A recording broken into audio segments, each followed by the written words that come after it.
Hey, how you doing out there? How's your weekend? I got some rest. I just laid around the house. Just boring as fuck. I ended up being on IG Live a bunch. Yep, that was the weekend.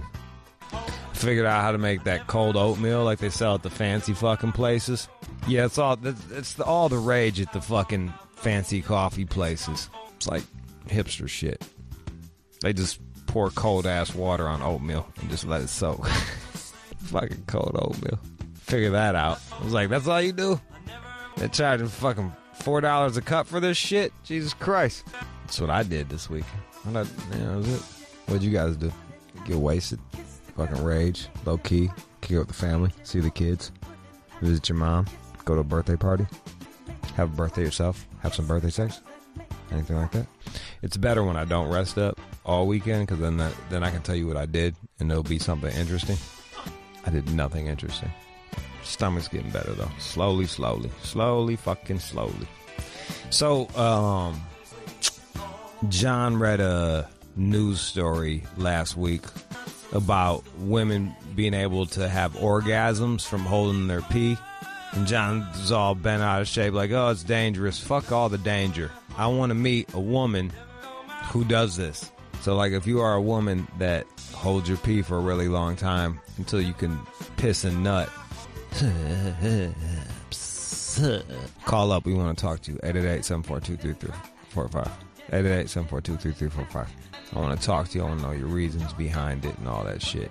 We don't need to talk now, but just reach out so then that way I can fucking... Because there was a whole article on it. Kiss the girls and make them cry. And I was sitting around watching, I don't know, some Mexican dude, some old Mexican millionaire, Flocka. I got to book this guy on the show. He fucking goes in. He don't give a fuck. I want to talk to this dude. He's some billionaire that lives in a fucking castle and, like, has a self-help shit. I think his last name's Flocka. He's from, like, East Los. Now he's a billionaire. He's, like, way against fucking, like, snowflakes and shit. I want to bring him on just to hear this old ass fucking go in. All right, we got a couple women. We're getting a couple ladies. More than I thought. Look at that. Don't be shy. Don't be shy if you plan on, if you're like, well, I got a pee coming, I'm gonna hold it just a little bit longer so it feels like I'm nutting. Yeah, we just need more fetishy shit. That's all. I don't need to talk to them now. I need you to get their information, and then we'll talk to them later. Hannah from Detroit is calling in, and we clearly are not on the same page as this. Let me talk to Hannah, because I don't think she knows what I'm talking about. Hannah, what's up? What up, though? Shit, you got it, girl. So what were you going to say about the pee-gasm? Oh, I was going to say that I call it squirting, and it's a wonderful feeling. It's better than a regular orgasm. That's a real orgasm. But that's when you're getting fucked, right? You just start like squirting and shit. Or head. Really, the clitoris gives you more sensation to do that. All right. So I don't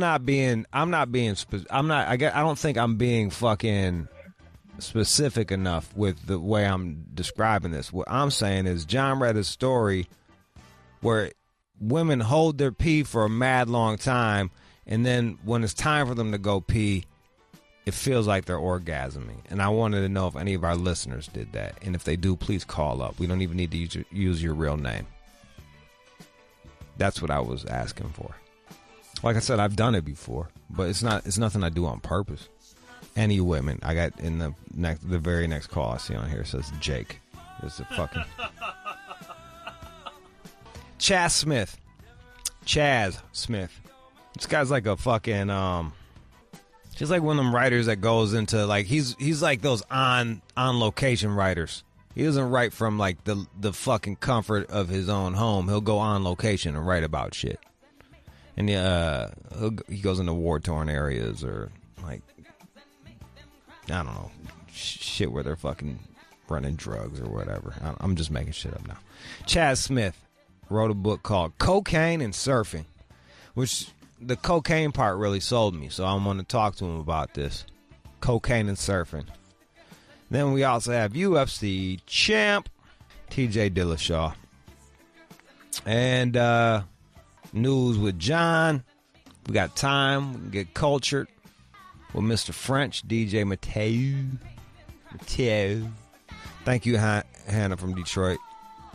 At least you got motherfuckers calling up. At least you got motherfuckers. We're going to get somebody. We're going to get someone that's going to fucking pee. I want them to pee with me. And I'll pee with them. And we'll pee together. Let's pee together. All right. I don't want to play a song. We don't got I want to play some of that new payroll shit. All right, there's 401. Yo, Chaz Smith here. Cocaine and surfing. You're a fucking interesting dude, man. Well, thank you. Not half as interesting as you, but thank you. You are. What do you call yourself? Unfortunately, I call myself a surf journalist now, which is a totally embarrassing moniker, but it's something as a 40-odd-year-old man that I've just had to accept. Like, that's what I am. I'm a damn surf journalist. But you did more than that back in the day. I did do more than that back in the day, but I got stuck in the rut of surf journalism and just can't get out. But yeah, I wanted to be... You got a wife. I do. But surf journalism it's hard to pay the bills with surf journalism, but I'm trying. I'm really trying. You did what? The other shit you did was like you would follow like motherfucking fringe motherfuckers and like what were some of the people that you would follow? You just dive right in with cats. Yeah, I mean that was the whole start was basically. I mean it started with surfing kind of, but okay. it was right after 9/11 happened. I was sitting there watching the news and they obviously were talking about Osama bin Laden and kept mentioning that his family was from Yemen. And I never really thought about Yemen before, but looked at Yemen on the map, saw that it had this big coastline, right? That had never been surfed before. And I thought, I'm going to go surf Yemen. And so that was the start of it, where, getting chased by Al-Qaeda, which turned into kind of a semi-bizarre war reporting, probably 8 or 9 years of that. So you kind of fell into war reporting? Yeah, accidentally, but totally in like the shittiest, most awful way possible. I mean, it was an embarrassing version, but nobody was doing it back then, right? Like, yeah. So we just thought, okay, we see this story happening here, me and my 2 friends, and thought, let's go there and do whatever we can just to get in. So how does that happen? You write about it, and then you sell the story to different news people, pick it up, and exactly. Get paid? I mean, back then when media was actually making money, right? I'd just think of the most harebrained scheme I could, pitch it, people would fund it, and then we would go do it. And so it was just a series of those, which eventually led to doing it with Vice, and then from there, Did Al-Qaeda ever catch up with you? They shot at us a couple times. They chased us around a couple times, but Al-Qaeda never grabbed me. But Hezbollah, I got pulled. Hezbollah's where? That's out of Lebanon? Yeah, exactly. Hezbollah's Lebanon. Al-Qaeda is like, Yemen and kind of the rest of the Middle East. That Yemeni food is fire. I know. It's really, I've been to Yemen so many times. That thing crushes me. The chicken agada, bro. Yeah, I've been going in on that shit. It is the best. Let's talk about you getting, all right, so where were you at when you got caught up by Hezbollah? And Hezbollah was covering, it was the 2006 when Israel went across the border into Lebanon to stop the Hezbollah rockets from coming in. And so then it became like a full-on invasion. Yeah. And I watched it happening on the news, or the start of it, and me and buddies said, okay, we got to get there. So what fucking part of you is like, man, check out all these missiles. Let's go. Yeah. Let's go to the missiles. Because, I guess it's like anything else, right? Like it's just that's what was attracting me. Like and war felt stupidly probably now, but it felt fun. It felt adventurous, and going in where people are coming out of felt like it felt good. And I also felt, as younger men probably do, just the Teflon coating, right? Like nothing's gonna touch me. I'm gonna live forever. So let's fucking go. So you're in Lebanon, and how did Hezbollah end up getting you? So again, anytime there was bombs dropping, me and my buddy, we had dumb mopeds, so we would always go towards the bombing, and eventually we got too close, got almost blown up, and at that point they thought we were targeting in, like we were calling in missile strikes, and so we got grabbed initially by the PLO and then handed over to Hezbollah and interrogated, and PLO works with the government, and then they pass you off to Hezbollah? Basically, they weren't working with the government, but where we got caught was kind of in a PLO stronghold. What does PLO stand for? The Palestinian Liberation Organization. Okay. Which isn't really a thing anymore. Because I always heard that in raps, like PLO style. Exactly. Yeah. Which is all, Yasser Arafat from back in the day. Like that was all the good kind of when terrorism still looked good, I think, back then, when it wasn't targeting, Western civilians, when it was just this kind of fun thing. They were just kind of beefing with each other, go have at it. Exactly. How were you treated once once you got picked up by them? I got slapped around a little bit and my ass kicked. That was the thing. Like, they put our shirts over our heads so we couldn't see anything, right? And then, I was getting led somewhere and just felt somebody kicked my ass as hard as my ass has ever been kicked in its entire life. Yeah. But that was mostly it. And then, we had to sit in this blood-soaked dungeon for a while. There's literally blood splattering on the walls. And then, Did you think you were going to die? For 100%. At that point, I was trying to think how much, I wasn't obviously calling in missile strikes, so I didn't have any information, nothing to tell. But I was trying to figure out how much, teeth pulling out and fingernails pulling out can a man take before. I mean, it's just pain, right? That's what I thought. Yeah. And there was none of that. I mean, we just got interrogated by a really, really, really strange man for a long time.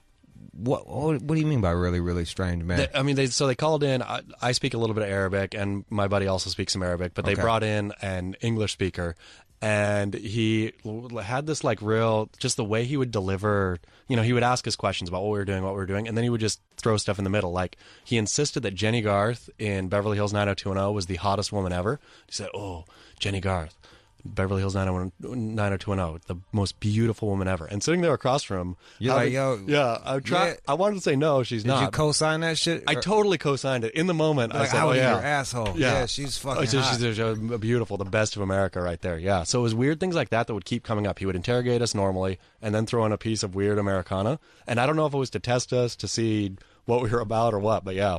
How'd you get out of that shit? We talked forever. There was a bunch of, as we were talking in the room, there was a bunch of bearded, real proper Hezbollah dudes around. Were they hitting you during this? No, nothing. They only hit us and kicked my ass at the start. But after that, it was and they would just listen real intently. And then at the end of it, at the end of the interrogation, I guess they figured, okay, these guys don't know shit. Yeah. Dumb kids. Yeah. And so ordered in food. We sat on their floor, and it was in a Hezbollah safe house. We sat on the floor with them. Bombs are just dropping outside.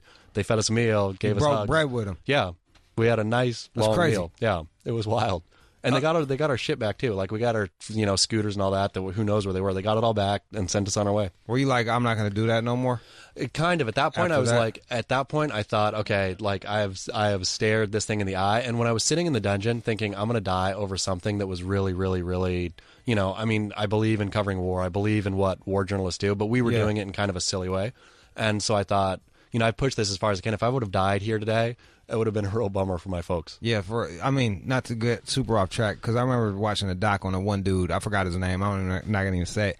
But, he got caught once, and I think he got caught once in Libya, and then got caught again in Syria, and it was a fucking rap. It was like, bro, you get caught once. That's I felt that's your get out of jail free card. That's exactly what I felt. I felt like, okay, I've pushed this, I've tested it, and the next time my fucking head's going to get cut off. Yeah, you're going to be, they're going to have you in an orange jumpsuit, fucking saying prayers and shit, man. Exactly. It's a bad look. It's an awful look to be staring at the camera, talking about how horrible the U.S. is, and praise Allah, and then, oops. Whop. Yep, there it goes. Fucking bummer, dude. Huge bummer. So then you moved on to, now you're doing surf journalism, which is way safer, right? Yeah, I thought so. I thought it was way safer, but the surf world is this nasty little, infighting world where Can you explain? Can you help explain that to people? Because I hang out with I'm cool with some Venice cats and shit, old school Venice cats. It's really territorial. It is. I mean, that's the thing. Is I think like anything, right? Waves are a resource, and it's a limited resource. There's only so many waves that break, in so many beaches, and only so many days a year that are good. And so all of a sudden, you have this resource. Like anything, like drugs or anything else, it's a valuable resource that a lot of people want. There's not very much of it, and so surfers get crazily selfish, way territorial, and at the end, pretty violent.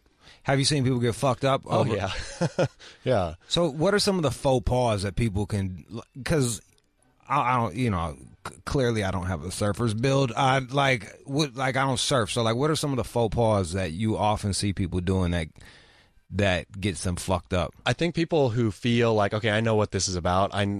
For example, if you know that you're not a surfer, you could go anywhere and be totally fine, right? But it's the people who think, okay, I'm part of this culture, this is my thing, and then just paddling aggressively out wherever they want, and then, taking whatever waves they want. What if I rolled up with a boogie board? Would they be cool with that? Oh yeah, I think so. That's the thing. I think if you're self-conscious of it, right, or self-aware, that, hey, I'm just a goofy guy, going to go boogie boarding here, everybody would love it, right? It's the people who think they're hard or think they're core, those are the guys who get messed up. And surfers are in pretty good shape because it takes you got to have core to be able to stand. Totally. Right? Unfortunately, they all are. So then they love to dish, especially, Hawaii is the real worst ever. Like North Shore of Hawaii, and you get, oh man, I've seen guys get good old cracks there, just like punched out by these guys who paddle all day long. Their arms are huge, their chests are strong, and they just, give you good licks. They just fucking... Just one pop. Do they always have it coming, or is it sometimes they just feel like beating up a goddamn? I think usually they have it coming. I think in order to catch cracks, you have to have done something and then basically not apologized, and then you'll get pointed to the beach and somebody will be there and give you, they love to give slaps too, like the more demeaning. Like rarely will you catch an actual closed fist. It's usually the most demeaning, like slap across the face, but that'll give you a massive concussion. So you'll be there, you'll be watching, and they just pimp slap a man. Pimp slap a man on the beach, like a man dressed in like trunks and stuff. Right? There's like nothing masculine about it. And then what does the man do once he is pimp slapped by a surfer? The man, the proper man, will take his pimp slapping and he'll take his board and paddle straight back out. And lesson learned, and hopefully not. The real weak ones like go crawling up to their car. But what you're supposed to do is take your pimp slap, accept it, and then paddle right back out. It's almost like a rite of passage. Exactly. It's initiation. Exactly. Catching cracks on the North Shore. Catching you're using all the fuck. It's crazy that there's like surf lingo and shit. Catching crack sounds like totally different and a different kind of lingo. Exactly. So what's the catching crack mean? You're just taking your punch. I swear that Hawaiians have as many words for slapping and punching that like Eskimos do for snow. There's all kinds of, you get a false crack, you get a knock on the head. It goes on and on and on. Is it mostly Hawaiians that are running the surf scene up off the North Shore? Off the North Shore, yeah. I mean, actually, the whole scene is run by a man named Eddie Rothman, who is a Jewish man from Philadelphia. No shit. Yep, Eddie Rothman. Eddie Rothman. He had to be a bad motherfucker to go over there. The baddest motherfucker. Yeah. You got any stories on him? Yeah, I do. My first book, I wrote another book called Welcome to Paradise, Now Go to Hell, and Eddie is kind of the star of that book. And he's just handing out cracks. Amazing, left and right. Now he's 70 and still handing out cracks. All right, let's talk about cocaine. Yeah, let's do it.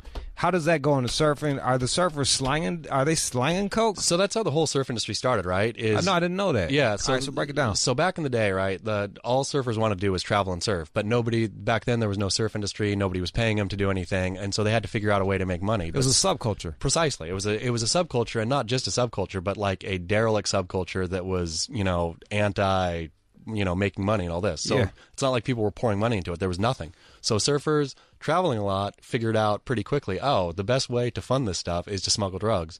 And a surfboard is basically cocaine, right? I mean, you have this foam-filled, surfboard. And so guys would hollow out their boards, hollow out their fins, traveling around everywhere. Back then, it was the DEA and whatever wasn't checking like they do now. Right. And so you could move, quantity. And so they would take cocaine from point A to point B, bring back heroin, or take heroin to a place where, the markup on heroin was high, and bring back cocaine. I mean, that's why how Quicksilver, the brand Quicksilver, was basically started by a guy putting cocaine into his fins, going to Australia, looking to sell the cocaine and bring heroin back, but saw a pair of surf trunks, Quicksilver, and liked them so much that he used his cocaine money to buy the license, and there we go. So crazy how Vice funds so many big things in this world. Completely. So Quicksilver, does that man deny that, or no? That's all in the public record. Yep. That's on the books. Like, this is how I did it. Yeah. Cocaine in the fins. I mean, surfboards are such wonderful smuggling tools, and people still try, right? They'll hollow out their boards and put a couple kilos in there. There was one guy just got caught in England with his surfboard hollowed out, and I think it was 2 or 3 kilos in his surfboard. That's a lot. That's a lot of money. That's a ton of money. And there's a word for that where you're I forgot. There's some fancy like word where you're taking one thing from one place and another thing from another place and doing a markup on it. Smart businessman is what they're called. Yeah, it's called smart businessman word. So they would take the coke that they were getting out of Cali, because there was we just had Boston George on last 2 weeks ago. How good is he? He's fucking awesome. Yeah. So I bet you they're taking some of Boston George's coke. 100%, because it was cheap back when he was doing it, right? It was cheap, plentiful, and easy here. Yep. And in Australia, it's always been really hard to get, but because it's isolated. Precisely, but Australians are the biggest coke fiends out of any group of people I've ever met in my entire life. Just scratch an Australian, and you can find a coke addict. And it's going for a gram out there. Like a ton, and it's really shitty quality. And so, even, today it is. Like if you could figure out how to get a good high quality cocaine to Australia, you will be a very rich man. I met this rich Australian, and he needed, we was out of the bar. He's like, "Can you help me?" And I helped him score him some coke, and he was just happy. Bro, it was like when you see the poor kids at Christmas getting a turkey brought to him by LeBron James. That's what it looked like. That is an Australian with cocaine. That's all of them. He couldn't even believe himself. He was like, "Let me buy you all the drinks." I'm like, "Nah, bro, I'm good." Like, wasn't that big of a deal. I just pointed you to that guy over there. You're good. Yep. So, and then I imagine as surfing, much like skateboarding, goes from this subculture into the malls. Exactly. They want to distance themselves from Precisely. So once they became kind of publicly traded companies back in the kind of mid-90s, everybody thought, surf had a boom, and I think everybody thought this is a permanent boom, and so the companies went public, made a shit ton of money, but obviously then had to scrub the image. They're selling now to moms in middle America. They're not selling to derelict surfers anymore. So then, and that's kind of still where surfing is, where this, like the conversation of cocaine and surfing, is not something that, the brands or anybody else wants to really talk about. Like, is Volcom? Was it Volcom? Volcom. Yeah. Volcom. Is that were they tied to that shit as well? Not really. They came on later, and but Volcom now is owned by whatever PPR, who is whatever. They're owned by the same company that owns Gucci and Puma, right? And so you have these big conglomerates who own these surf brands now, who they don't want anything to do with it, and and the surf brands aren't making money anymore either. So it's just this. Let's just start slanging dope. Yep, again. Exactly. That's what's time. It's dope time again. Ron in San Antonio, go ahead. Ron. Hold on a second. Go ahead, bro. All right. Yes, sir. Sorry about that, man. You good? Hey, I'm calling because I want to talk about that guys getting slapped in North Shore. Yes. Man, we just come back from North Shore. Well, we were actually staying in Honolulu and Waikiki. So my wife was like, "Let's go to North Shore, just hang out." So that's what we do every time we go to Hawaii. Man, for the first time I saw what happened, what the guy's talking about. I seen a surf guy literally walk. I thought they were yelling at each other like buddies and shit. Dude walks over, just straight pimp slapped the dude. And guy took it and just got on the surfboard and strolled on. That's what they do. And I was like, were they fighting or what the hell was that? Yep, that guy was taking his licks. Yeah, he right about that shit, man. That's and oh yeah, you got to get the garlic shrimp while you're there too, bro. That's true. All right, so that's all I got, man. Y'all talk about the rest of that good shit. 888-742-3345. 888-742-3345. There's like weird surf faux pas, like taking someone's wave and shit. Totally. Not waiting your turn. Like how does like. I mean, that's the thing. You're supposed to, I mean, there's so many rules in the lineup that govern, the way people surf, which is just absolutely silly. I mean, it great, I guess it works. But, you have these men out there being real angry and tough, but they're all either in trunks or wearing, a wetsuit, which is essentially just a pantsuit. And so you have these like ballerinas out there doing this dance on the water who all of a sudden are real aggressive. So, yeah, it's always. Are they snorting coke while they fucking surf? They do. A lot of guys do bumps right before paddling out. Yeah, a lot of the pros will. Because they don't get tested still. And so, I mean, a lot of them, now the kind of health craze with athletics in general has seeped into surfing. But when I was first starting out, it was wild. Like, you just see guys in the bathroom just dusting their noses and then paddling out to huge waves for, big heats. Which they probably did better on coke. I think so. I think gave them some balls. You know what I mean? Totally. Well, and meth up in Santa Cruz, methamphetamine has a huge part up there. And one of the biggest the biggest wave in California, Mavericks, is up there, which is this scary, crazy, huge thing that breaks on these rocks over sharks and all this. And those guys, a lot of those guys would do meth or smoke meth before surfing it just to get their balls. It's kind of like graph writers smoking dust before they go bomb some shit. Exactly. That was my graffiti slang. That was my graffiti slang. Cocaine and surfing. You said that Hollywood gets the surfing wrong in the movies. I was really hoping it didn't because I like Point Break. How did they fuck that shit up? Point Break, the first one was fantastic, right? Okay. But yeah, that's Catherine Bigelow. She knows. The second one was just an abomination. Okay. I think generally what happens is, you live here, right? So you have a lot of people who I think that they surf because they surf every once in a while. Yeah. But, it's like somebody who thinks they're, know the hip-hop culture because they listen to hip-hop every once in a while. Right. Where there's just so much more that goes into it. And so you have these people who think they know, and then they make movies based on what they think they know, which is, 9 times out of 9 entirely wrong. Do you have to be way into surfing to be way into this book? No, I don't. I mean, I don't think so. I think that, I don't think you have to be way into surfing. I think you could be half interested, but it's not really a surf book. Surf books bore me. It's more about the subculture. Exactly. It's about this dirty, it's like anything, right? If you're interested in a subculture, you don't necessarily have to be part of that subculture or enjoy it to think that, okay, this thing, this is what I think it is, but this is the reality underneath. This is probably grimier. Surfing, it's funny, surfing's probably grimier than fucking skateboarding because you can't haul keys in a skateboard. Exactly. I think it is now. And also, I think where surfers come from typically, right, they're coastal. So usually there's more money either in the family or somewhere. So they have more money to do stupid shit with and travel more and, are able to get into more trouble, I think. Skateboarders are usually shit kids, right, who are from everywhere. Exactly. Right. And don't have money and then, so love to get into it. And once they're, at a party, love to party, but aren't like thinking, okay, how can I move? They can't get a bird. Exactly. Yeah, that's a lot of money. Exactly. Well, yo, Chad Smith, I appreciate you coming in here, telling me all your fucking stories. The book is Cocaine and Surfing. You almost got you got in a fight with a big surfer? Oh yeah. He called me a fucking Jew. Did you beat him up, or did he beat you up, or was it like a mutual ass whooping? I got drug out by security before, and I was screaming the whole time, why are you dragging me out? He called me a fucking Jew. Like, they wouldn't let me fight him. So, yeah, got drug out, and they tried to fight me outside, but I got lucky and got away. They were big, big Hawaiian men. Good for you. It was good for me. I didn't have to catch cracks that day. It's one thing getting called out your name. It's another thing getting gut stomped by a gang of Hawaiians. Exactly. They leave a can of Spam on your chest as a fucking... Exactly. So thank you. You were doing like black market food shit. What was that all about? I so wanted to do that. That's what I wanted to do as my second book, is do black market food. I thought, because there's so much black market food, right? From like shark fin soup to, back in the day, the foie gras and all that was outlawed in California. So I thought it'd be real fun to go chase, what are people like from rhino horn to whatever. Yeah. Like, go around the world and see, well, what are the black market foods? Yeah. That's a good idea, bro. I thought it was. They didn't like it. Nope, apparently not. Fucking assholes.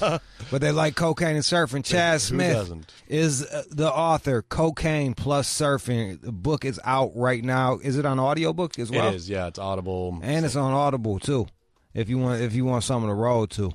I appreciate you coming in, Chaz. Thank you for having me. Let's do it. You are checking out the All Out Show with Rude Jude on demand. That was crazy. Who the fuck knew that you could, shout out to Chad Smith, hollowing out surfboards, stuffing them with fucking coke. Makes me want to surf. You know what I mean? Fucking A. Those days are long gone. But if you want to hear about them, cocaine and surfing, shout out to Chad Smith. This is what we got coming up. TJ Dillashaw. Gonna holler at him. I get to tell him I bet against him and lost a bunch of money. And that'll be fun. And after that is the news. Don't you go anywhere. It's All Out Show. Garbrandt in a world of trouble. Big knee. Oh, it's it. TJ Dillashaw has done it again. 2-0 over Cody. He did it quicker this time.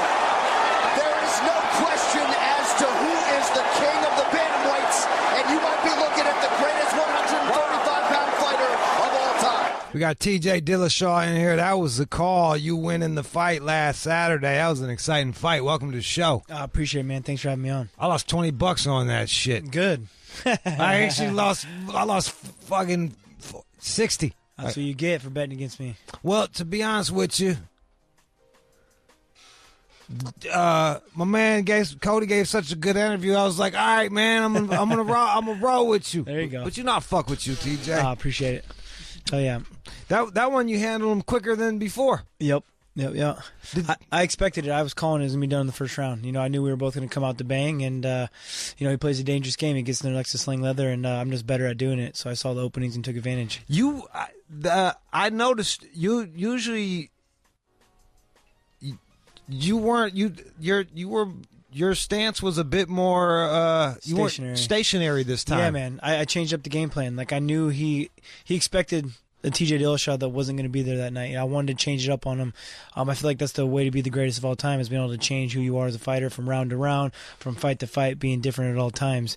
And so I worked a lot of my boxing in this camp. I know that's his comfortable range. He likes to box.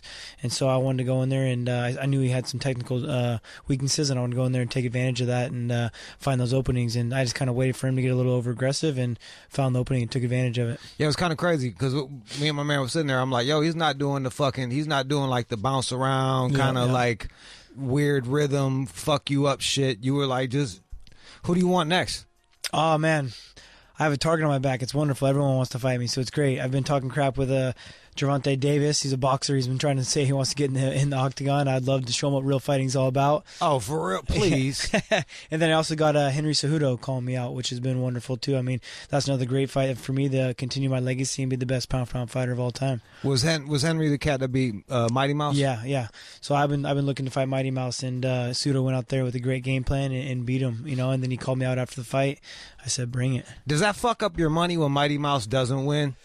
That was the fight that was out there to get. But, I mean, I think Cejudo's got a great following as well, too. He's a gold medalist, Yeah. It's really about me just continuing my legacy and winning, and doing it impressively. Well, I was in L.A., and we got a gang of Mexican cats out here. Cejudo had more fans than Mighty Mouse did in the fucking, at least in my section. They was loud for it. No, he's got a lot of fans, man. Yeah. He's an Olympic gold medalist. Family's from Mexico. He's obviously here in the States, but right. Huge Mexican following, which is great, man. I mean, as soon as they get behind a sport, they're gung-ho fans, Look at them in boxing and soccer, Straight up. And shit, they like Triple G. That motherfucker ain't even Mexican. You know what I'm saying? Like, as long as you slang and bang, they'll fuck with you. You fight that Mexican style for sure, man. Straight up. Yep. So what, I imagine you'd like to fight the boxer first and then If he'll do it, absolutely, that would be huge. If he even steps up. I mean, he called me out after the fight. He's like, I want to fight that guy that just beat Cody. He wouldn't even tag me in it, And so I called him out because I saw he was talking shit. And what's his name? Gervonta Davis. He's one of Floyd Mayweather's guys. He's thinks he's got the balls enough to step in there for a real fight, and I'd love to show him what my shin tastes like. Yeah, man. Like, look, bro. It's mathematics, man. Like boxing, you got to be good at one thing. MMA, you got to be good at like 7 things. Exactly. So I'm always gonna pick the guy that knows 7 things over the guy. I have too many ways to beat him. Absolutely, man. Too much movement, too much weight, too many ways to beat him. I think he's padded. I think he's got a very padded record. I beat him in boxing. I'll beat him in the ring, octagon as well. You would even box him? Yeah, if you won't step in the octagon, absolutely. I'll do whatever, man. I'm down to throw. I'm competitive. I want to get out there and do it. I've worked a lot of my boxing. I've worked with the best in the world. I've been working with Lomachenko. I've been out in Joel Diaz's gym. I've been out at I've been working with Terrence Crawford as well. So I've gotten to meet the best of the best and work with the best. So I believe in my boxing. Do you think Mayweather would be interested in setting something like that up? He's like that. Mayweather's read Art of War about 50 fucking times. Yeah, he does not set up anything where he doesn't have an advantage, and I think he would feel like he has the advantage there. In boxing, yeah, absolutely. He'd have more of the advantage in boxing. He's been doing it forever. He's 20-0, but I feel like he's a very padded record, and I'd be a real threat. I can get out there and do a real threat. I wouldn't get tired. I'd be able to push the pace, and it'd be a great fight. I'd watch that shit. Hell yeah. I'd definitely watch that shit, but I'd much rather watch a shit talking boxer step into MMA and just get fucking mangled. That's why I told him bring it, man. Like he started running his mouth, and so I called him out on it, and that's all. We've been having a little Twitter war back and forth now, so we'll see if he'll be able to step up. Can you pull up the tweets? I'd love to hear y'all two talking shit back and forth. Well, the first one he started calling me out, and I said bring it. Told him they were handing out belts after Loma left his division because Lomachenko was trying to fight him. I've been doing a lot of training with Loma, and he wouldn't step up and fight Lomachenko, so I called him out on it. He wants to talk a lot of trash, but he never wants to step up. I want to fight the dude that fought Cody, and now he's like, come on over then, ask Daddy Mayweather for permission and come sign a 1-fight contract. Actually, no need for a 1-fight contract. Just sign a round contract. That's all I need. With a boxer like that, would you like if he talks a gang of shit, would you just like toy with him and like fuck him up for a while, or do you respect his punching power too much to fucking toy with a boxer? Man, you gotta go out there obviously looking for the devastating win. I want to do it entertainingly, so I'd go out there and I'd beat him up. But I would obviously finish him fast too. Now let's talk about him. Wait, you still beefing with Alpha Male, or you guys, or is that like way? Man, is that super old? Yeah, super old. I never really even had beef with him. It was more. Actually, beef with you. I never had beef. Yeah, exactly. It was more like them accusing me and attacking me and trying to create all this drama when I was me defending myself. I followed a coach that was there training. I followed him out to Colorado and started training with him, and they hated on me for training with him. They gave me an ultimatum. They're like, you either train with him or you train with us. And so as soon as they gave me the ultimatum, I was out. I wasn't going to stick around and someone that's trying to hold me back on the way I want to be and the fighter I want to be. So they created this drama. And unfortunately, Cody's the one that rode with it. He had someone in his ear telling him, this is the way you should act, this is the way you should think. And I feel like that was a lot of emotions having to weigh him down on his shoulders that wasn't even his drama. He was coming into the team as I was leaving. I had the belt when I left. Right. And so I felt like he had to fight a lot of emotion that wasn't even his.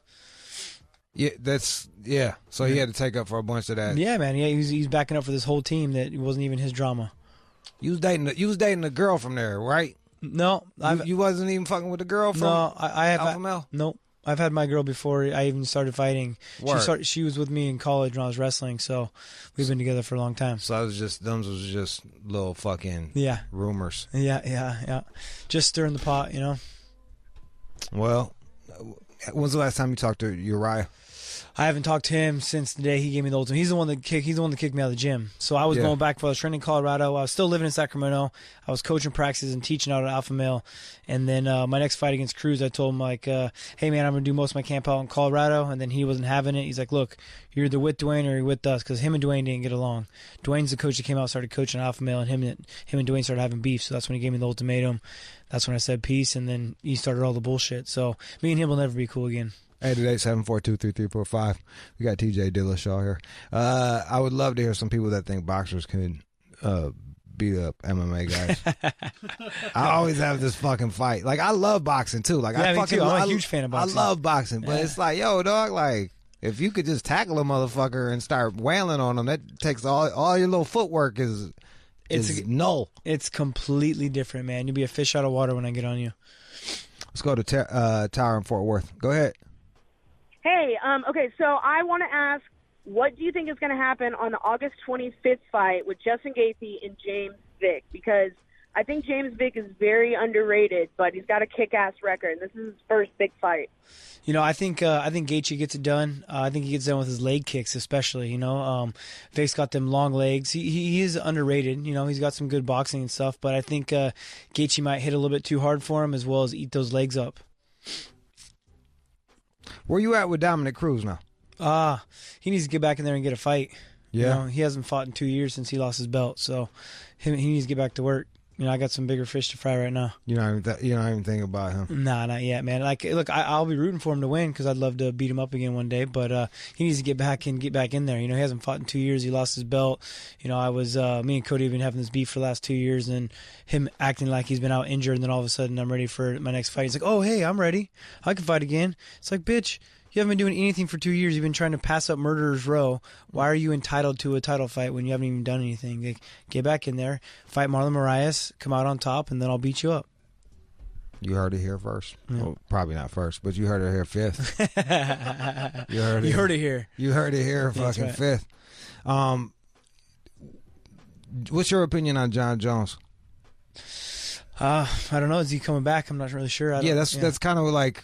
Do you think he was really juicing, or do you think it was just dick pills? I really don't. I'm using them dick pills. And I do feel stronger. The weird thing is what he got caught for. 'Cause I fuck like a champ off them shits, from India.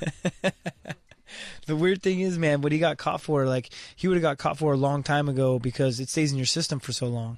Yeah. It wasn't like you can take it one day and it's out of your system the next. Like, it's something that stays in your system for, like, months. So him failing the drug test, like, right before his fight for what he was tested for, doesn't make sense. It doesn't make sense that he'd be taking that on a couple of days right before the fight. Like it didn't really add up. And then I've heard him talk about how he thinks it's maybe tainted supplements, dick pills, whatever it may be. Because it really doesn't make sense. I don't think he'd be someone dumb enough to do that, especially someone that's already dealt with PED in the past. Like why even chance it? Why do anything like that? Let's go to Dylan in Massachusetts. Dylan. Hey, TJ, would you fight Conor McGregor if it came down to it, if that fight ever was to appear? Yeah, man, of course. What's the weight difference between y'all two? Well, he was at first 145s, which would be 10 pounds, right? But he's a naturally big dude. He probably walks around like 80, 170. So he cuts like 35 Yeah, pounds. I probably walk around like 55 at my heaviest, So, he's probably a good 25 pounds heavier than me, I'd imagine. 20 pounds when he's in shape. That makes a big difference. Yeah, it makes a big difference. What would you feel comfortable fighting at? What weight? Oh, we got it. Oh, yeah, I can fight 25s, 35s, or 45s. I can fight all those weight classes, man. I have a great coach that can put weight on me quick, too. It's crazy. And also take it off me. When I was expected to fight 25s, I was waking up at 140 pounds. Right now I'm waking up at 153. So 13 pounds, and I was able to do that in 3 weeks. And you look like healthy and shit, too. Like, I can't even imagine you with down that many pounds, man. You got to change. It's a lot of work, man. It's for sure a lot of work. I change up my calorie intake. I change up my diet. I change up my workload. I do a lot more distance. I kind of turn myself into a triathlete. A lot of running, a lot of swimming. Do you not smash before fights like in No, I Raging do. Bull? You do? Oh, yeah. My man. Always do. My man. Oh, dude. For whatever reason, too, it's always the night after. It's the night before the fight. It's always right after weigh-ins. After weigh-ins, for whatever reason, like your sex drive is back. You're full, ready to go. Like you're ready for a fight the next day. So it's always that night after weigh-ins. Like there you go. I love for whatever reason, man. They said you got a bail, bro, but it was really good chopping it up with you. Hell yeah. I love seeing you do well, man. Keep whooping ass, bro. Thanks, man. Really do. Appreciate it. Game time. Let's go. We in here. It's time to bring the East Coast back, baby. You are checking out the All Out Show with Rude Jude on demand. Boom, boom. What up, though? How y'all doing out there? My name's Jude Angelini. You are listening to the All Out Show. Did you miss any of the show? This is your first time. Welcome. You want to catch up on some shit? Go listen on demand. We do wild things here. Sirius.com/on demand. You can follow my Instagram page too. @OneMoreJude. I invented the hashtag. It's called White People Wednesday. I do that shit once a week. And Rahmantaha. You can also follow the show's page on Facebook, Instagram, and Twitter @All Out Show, and everything ran by Keenan. Doing a bang up job on that shit.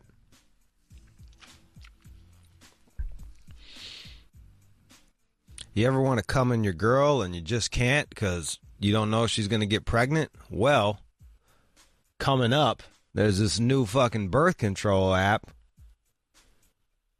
that's going to help you not get your girl pregnant. Allegedly. Is it FDA approved? Just approved for advertising or promotion or something like that. They got a lot of money behind that shit. You know what my problem for the FDA approval? The barrier of entry makes it where only rich people can get their shit approved. Costs hundreds of thousands and thousands and thousands of dollars to be approved. So they got some money behind it. I don't know. He said, what is it, a thermometer? It's an app with a thermometer. All right, John's going to tell you more about that.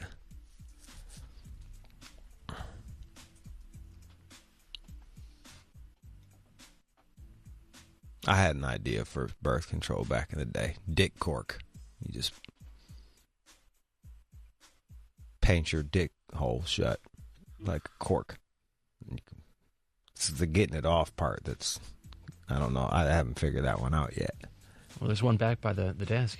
The Jif tip or whatever it is. Remember that? Yeah, but like, what if you just put rubber cement on your dick and pinch it and just rubber cement the end of your dick? The FDA would not like that idea.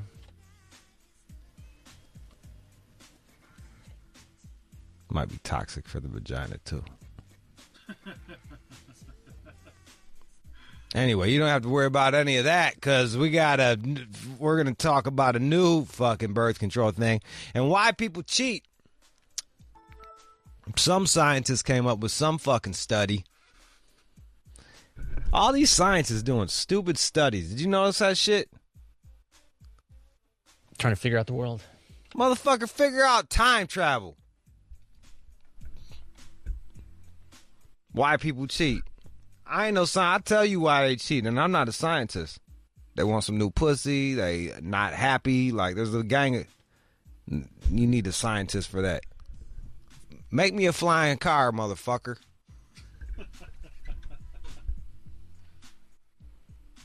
Fuck's sakes. All right, so we got that coming up next in the news. You are checking out the All Out Show with Rude Jude on demand. And now, it's time for News from the Chin with John Z. Matthews. I've got a study here looking at why people cheat. 8 common factors of unfaithful partners. Does it say who cheats more? Because I was arguing with my homegirl. She was like, men cheat. I'm like, fucking women cheat. I wasn't arguing, but we was just having a whole discussion about it. They don't break it out like that. They're just talking. I was like, man, women cheat way more than you think. They just don't talk about it as much. You really think they cheat more? I don't know if they... I bet you they cheat about the same level. They, I read a couple things where it's like... Because they can't tell, but they're like... They're guessing that like 1 in 10 dudes are raising kids that aren't theirs. I kill a bitch. That's part of the Jude solution. Mandatory. Do that mandatory DNA test. As soon as that baby comes out, swab, swab, swab. You are the father. Congratulations, you're a dad. You would never do that.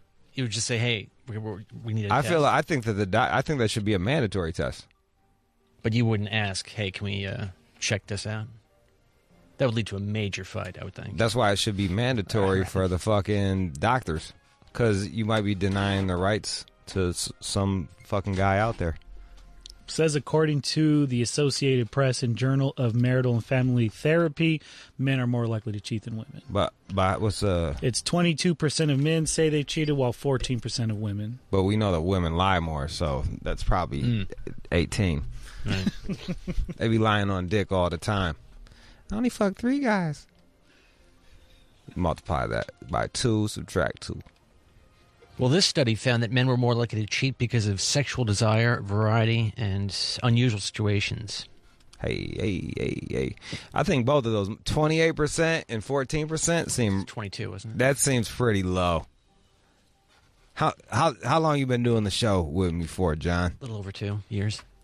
How many cheating fucking calls do we get? Oh, that's all it is. Every day. That's fucking all it is. I don't believe that for one fucking second. I don't believe that for 1 second. All right, so they want some strange. And they're saying here women were prone to cheat because of neglect. That's the shit right there. It's like, and I'm not saying this happens. Sometimes the guy will be in there playing his video games all the fucking time, not paying attention to his girl. But like, I know dudes like truckers and shit, man. They be out there on the fucking road busting ass. Military guys, they're out there busting ass, doing what they can, sending money home. And this fucking cunt.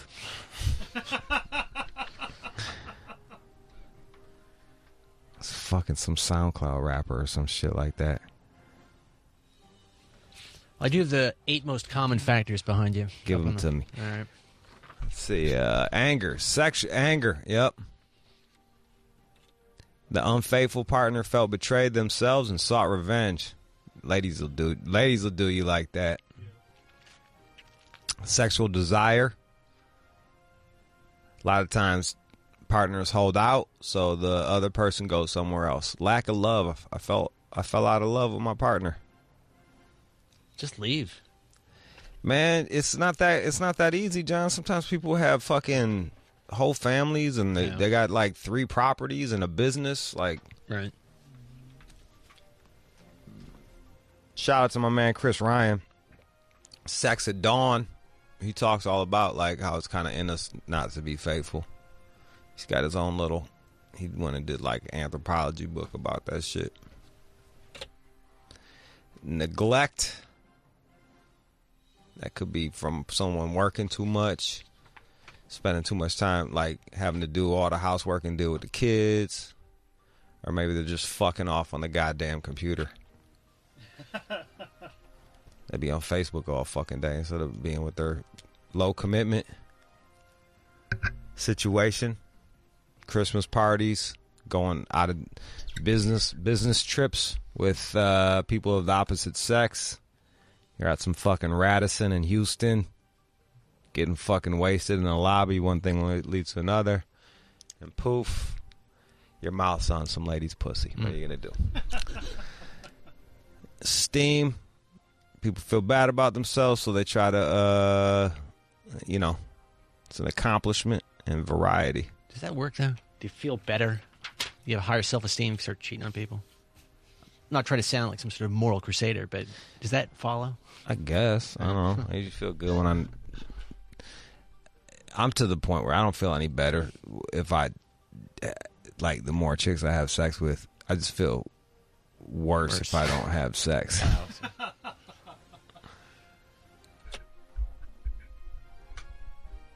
But as I'm getting older, I'm feeling like I'm not as crazy as I used to be.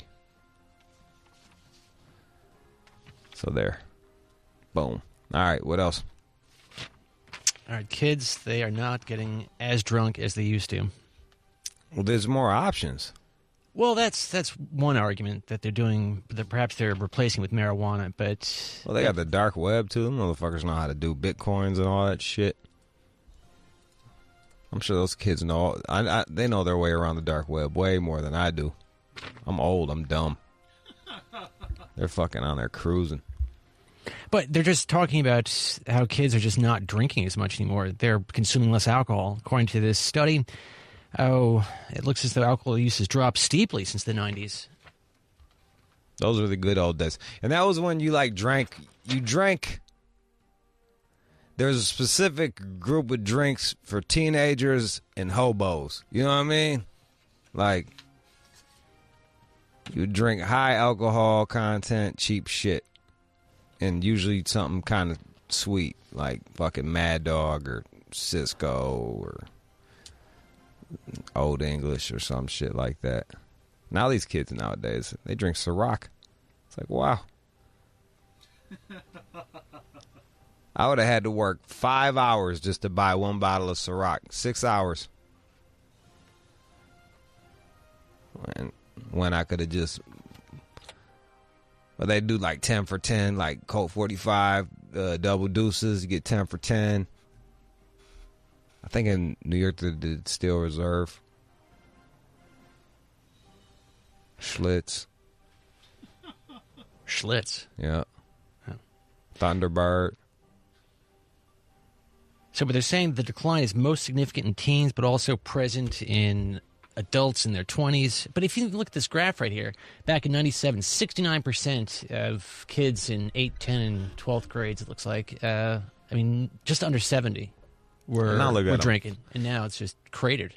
What about the weed? Well, again, this is alcohol. I know, but like, I guess what I'm saying is, it's not like, are they more sober or are they just not drinking is the question. That would be my next. All right, okay, the alcohol consumption's gone down, but they're popping more pills. They're on Xan. They're on fucking Oxys. Kids in like 10th grade, Xanax? That's what I want to know. Right. But yeah, I bet you they are. Well, here's a quote from the article here. It's difficult to determine whether this means that people are using pot over alcohol. In the past, marijuana and alcohol have declined simultaneously, so they'll have to look at this more carefully. But, I mean, how many kids in high school are doing Xanax and a bunch of pills? Man, I was in the 90s, so it wasn't that popular. But then, like, the next generation, they was on all that shit.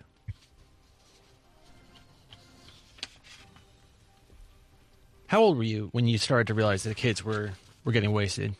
Middle school? Or when was it? I was like 10 when I started getting drunk. Wow.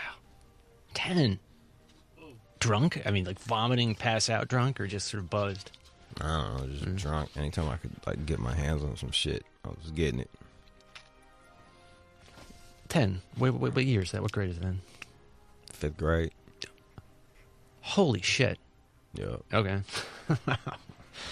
It wasn't like daily. It wasn't like I couldn't get out of bed until I had a fucking shot of vodka. Oh, now I can face the day.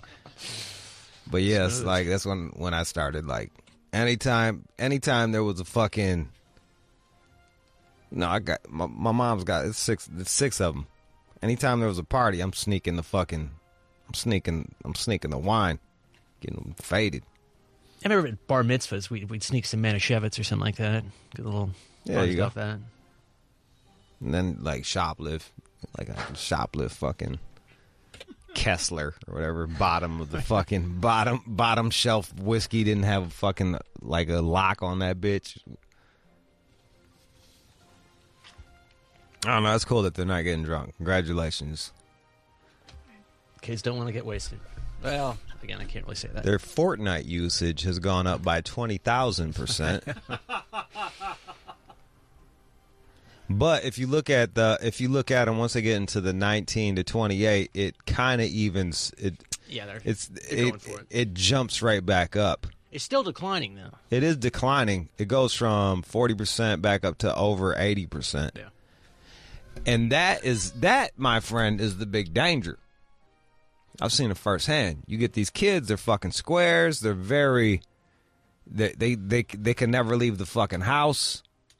They're basically on house arrest because their parents are afraid that someone's gonna kidnap them. Nobody wants your kid.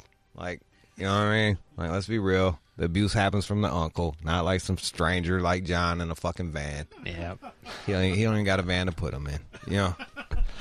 Hey, get on the bus with me. I got an extra pass. Like, it doesn't work that way. Anyway, so they don't go nowhere. Then they finally get to leave the house, or they turn 21, or they go to college. That's what I did. I got just and wrecked. then their whole first 2 years, they're spending $30,000 a year just to ruin themselves. Going too far. Absolutely. Yeah. It's fucking dumb. Yeah. The whole setup's stupid. You got to do like me. Get drunk at 10. Fucking start before you fucking. If you're getting drunk and you got hair on your nuts, you started too late. So there it is. We're learning new things. What else? There's a digital birth control app that's hey. What does it count? It counts when you had your fucking period and then counts it out. Looks like it costs about $80. There's a thermometer, and then it uses an algorithm that predicts when a woman is most likely to be fertile based on daily body temperature readings and menstrual cycle information. But the problem is, son, it's under investigation for causing some births out there.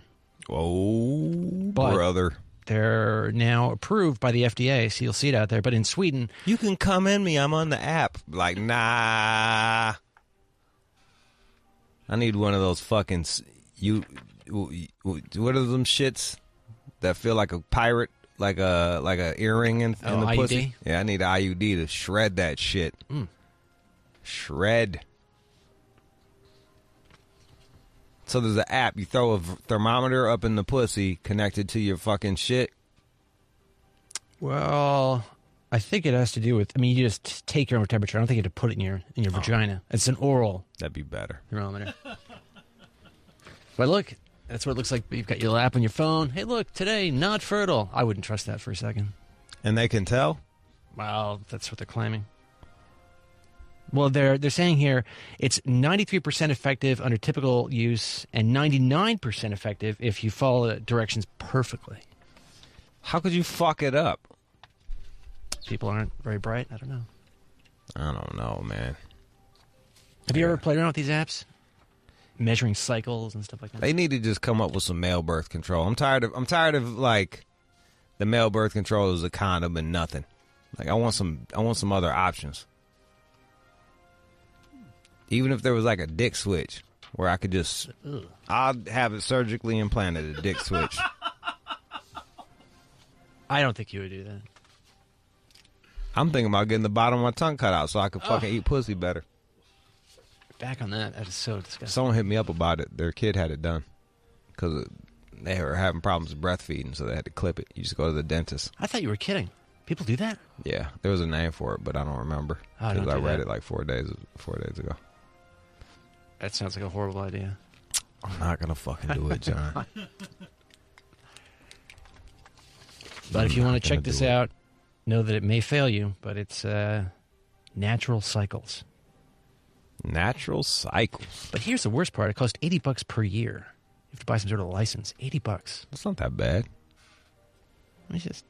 I spent way more than that on fucking condoms. Natural Cycles. Tell by your fucking body temperature. Part of it, yeah. That's crazy. Your menstrual cycle information. So it goes, yeah. So basically, it's going by when you're most likely to ovulate, and then they're using the temp as like a backup to help correlate the shit.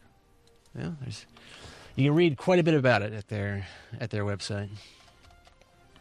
Well, just to know, Jude, there is a male birth control pill that is being worked on, according to ScienceNews.org. Hey, I'm with that. Hey. Just, I don't know. I don't like the female birth control. It fucks with them. It fucks with their hormones and shit. They get all weird. I don't think it's good for you. So I don't know about that pill. But a dick switch. Something I can get behind. All right, what else? The blue light from your phone, your tablet, it can accelerate blindness and hurt your vision. It's really... It's worse than I thought. I just figured it was going to screw up your sleeping, but no, it can really hurt you. You think they were just like, hey, man, we're like $1 zillion industry, and we're putting out a product that could really fuck people up.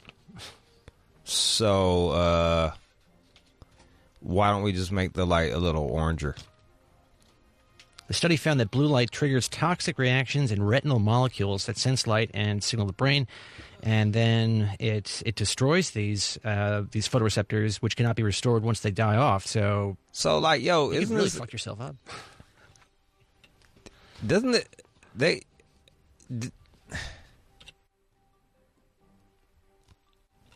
I mean, didn't the cigarette company have like some class action lawsuit about from the lung disease shit? Many, yeah. And I know there's some differences because they knowingly like hid information, but now that we know this information, shouldn't like to fix that? Yeah, wouldn't that be something that hey, let's come up with a different color light that doesn't blind people and cause insomnia. Researchers are saying they advise people wear sunglasses. I do that shit. Filtering UV and blue light, and avoid using your device in the dark. I be using that. I got orange sunglasses on. I do. I don't know if it does anything. Do you sit there on your phone with the glasses on? Yep. And then they got night mode. You can just go to night mode. Oh, that's absolutely true. They mentioned that here. And then it can adjust the display to a warmer color, so you should do that. I feel like it should be night mode all the time, and then if you want bright mode, you have to go to bright mode, as opposed to the vice versa. Vice versa. All right, there you go. Fucking phones will make you blind. People cheat. And the birth control method works 90% of the time. May or may not work. Doesn't the pull-out... What's the pull-out method? Can you look... I want to see the fucking... If done right, what the pull-out method's success rate is. The come inside her and leave her like a Krispy Kreme donut success rate is pretty low. For every 100 women who use the pull-out method perfectly, 4 will get pregnant. So it's a 96%. The reality is withdrawal isn't as effective as other types of birth control. So this whole deal isn't fucking... It's not much better than the pull-out technique. Seems to have some problems. Whatever makes you feel best. Hey, whatever, man. What the fuck do I care? The people on the website look happy. What are they gonna do? Fucking hire sad models with fucking those big toothy grins, fucking like babies, like from one night stands that they're all bummed about. It says here on the website as well that because it says perfectly, it's a 96% success rate, but in real life it says 22 out of 100 women get pregnant from the pull-out method. Okay, perfectly. What is perfect? Well, you just because you got that pre-cum going too, man. I'll be smashing. Sometimes my dick's like a runny nose. It's like it's cold outside. Man. I'm like, there's a lot of babies in that shit. Let me wipe this shit up. All right, man. We got anything else, or is there? Or... Got some good news coming. All right, hit me with some good news. And now, time for good news. So, a CEO of a debt collection company would like to reward this good Samaritan who dove into the East River to save a naked woman without actually knowing how to swim. The guy's name is Chuck Grimley, but he is trying to... Two idiots. Yeah. I don't know. Well, by the way, he dove in... The East River is dirty as fuck, too, by the way. And so it looks like what happened was the guy's name is Norman Pope, and he was hanging out reading comic books. If you look over, you can see him there behind you. This guy sounds like you. Some guy, some loner in a park reading comic books. Reading comic books. This is hell no. In the East River Park on the morning of August. He's got an Netflix and chill shirt on. It looks like. Oh wait, that's not him. Yeah, that's okay. Him. That's him. Oh, I guess it is. Norman Pope. Yep. East River. But at some point, some lady just came out of nowhere on the edge. She was naked and then screamed out, "I'm from Boston. I can swim." And then she dove in, and then he dove in after her, but he quickly got into some trouble. Yeah, because... Can't swim. Yeah. Keeping them stereotypes true. Young brother can't swim. So then somebody saved him, and they eventually pulled her out, too, took her away. But that being said, this guy Chuck Grimley from this debt collection company, he wants to reach out and help out Norman here. Do they got a picture of the chick that jumped in the fucking thing? I do not have that, probably due to some privacy concerns. But That's a brave motherfucker, man. I wouldn't jump in after her even if I could swim. Yeah. I'd be like, you could do it. Lay on your back now. Backstroke. Doggy paddle. I'd coach her. I'd coach the fuck out of her. Are you a strong swimmer? I don't know, man. I'm not like... No, I don't feel like... I can swim okay, but... One time I was in San Clemente with my cousin, and he's a surfer and shit. And he was like, just swim out 100 yards to the sandbar, and then you'll be able to stand there and just chill, and then you can watch us surf. It was like mad early in the morning, and so I started swimming, and I'm swimming, and it's like, I feel like I was probably swimming like 10 minutes, and I can't hit the fucking sandbar. Turns out it was high tide, so like the water's raised, so therefore you can't touch the sandbar. And now I'm just like out in the middle of the ocean. Jeez. Or like I'm out like way far out in the ocean. I start freaking out. I'm like, Dave, I'm gonna fucking die, Dave. And all the surfers are like, I don't know what they call it, like the non guy. Who's this local or whatever the fuck they call them? I don't know. Who's this fucking outsider? They were giving Dave bad looks. Like, get your fucking boy. And he didn't help me either, so I had to like doggy paddle back. I was like laid up on the side of the beach dying. So, long story short, I'm an excellent swimmer. You didn't die. I didn't die. I'm here right now. Fucking San Clemente. Yeah, can you imagine not knowing how to swim and then just charging into the water? That was all heart right there. He didn't even think. He was like, I got this bitch's back. I'm going to get her. He probably didn't call her a bitch because he probably doesn't say bitches. That's what happens when you're reading fucking comic books. He's like, I'm a superhero too. Like, let me go. Now we need 2 sticks to pull motherfuckers out. Now we need 2 ropes instead of 1 to drag someone in from the fucking East River. There was a Parks and Department worker who threw him a line to get him out of there. And for a lot of parts of that river, like, the drop is pretty. It's not like you can swim over to the wall and then climb onto land. Like, it's like a big drop between the land and the fucking it's choppy water. In the river. Yeah, and it's dirty. Fucking needles floating in that shit. No, thank you. Nah, no siree, Bob. She'd be like, I'm from Boston. I'm like, all right, see you. Good luck going back to Boston up the river. See you there. I'll meet you. Well, it looks maybe like he wasn't. Maybe he really wasn't a hero. Maybe he just wanted some of that naked pussy. Well, he may get a suit out of this or something. The guy. He's gonna sue somebody. No, a suit. I'll buy him a suit, or I don't know. He's just gonna get the bill collector is gonna fucking give this guy some money. He'll give him some money or a suit or something. That's cool. You always telling stories about people saving dumb people and shit. It's a big list. You notice that? It's a long list of dumb people. Like, idiot gets rewarded.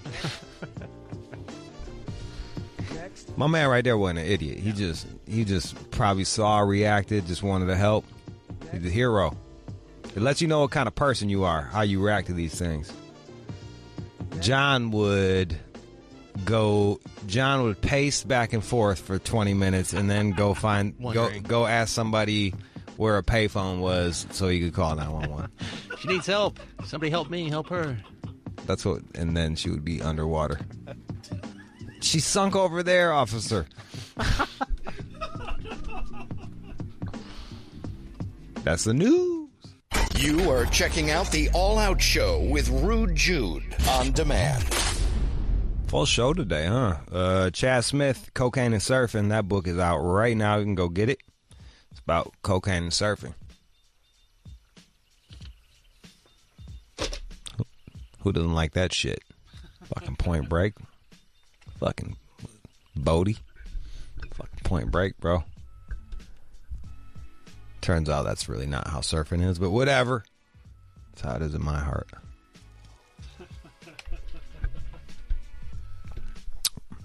TJ Dillashaw, champ, came through. I got to tell him, he took it pretty well that I bet against him.